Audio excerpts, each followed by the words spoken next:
Now it happened, when David inhabited his house, that David said to Nathan the prophet, Behold, I inhabit a house of cedar, but the ark of the covenant of Yahweh is under tent curtains.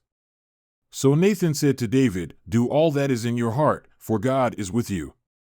Now it happened in the same night, that the word of God came to Nathan, saying, Go and say to David my servant, Thus says Yahweh, You shall not build me a house to inhabit, for I have not inhabited a house since the day that I brought up Israel to this day, but I have been from tent to tent and from one dwelling place to another. Wherever I have gone about with all Israel, did I speak a word with even one of the judges of Israel, whom I commanded to shepherd my people, saying, Why have you not built me a house of cedar? So now, thus shall you say to my servant David, Thus says Yahweh of hosts, I myself took you from the pasture, from following the sheep, to be ruler over my people Israel. And I have been with you wherever you have gone, and have cut off all your enemies from before you, and I will make you a name like the name of the great men who are on the earth. And I will appoint a place for my people Israel, and will plant them, that they may dwell in their own place and not be disturbed again, and the unrighteous will not waste them any more as formerly, even from the day that I commanded judges to be over my people Israel. And I will subdue all your enemies. And I tell you that Yahweh will build a house for you.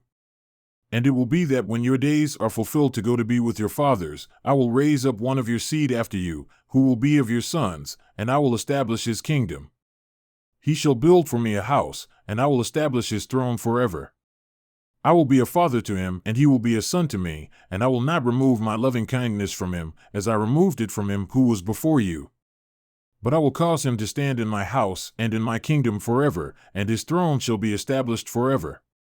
According to all these words, and according to all this vision, so Nathan spoke to David.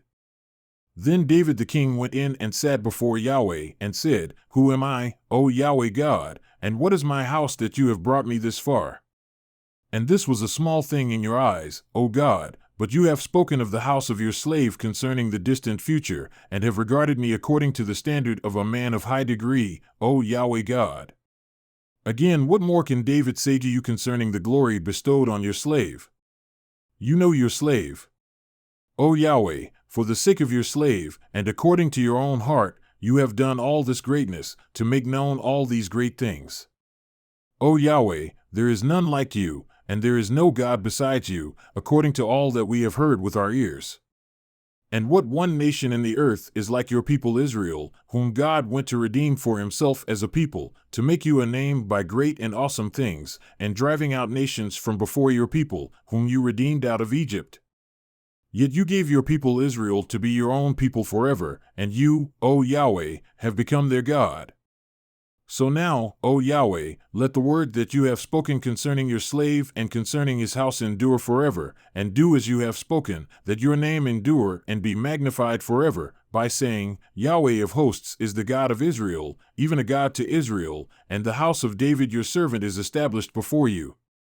For you, O my God, have revealed in the hearing of your slave that you will build for him a house, therefore your slave has found courage to pray before you.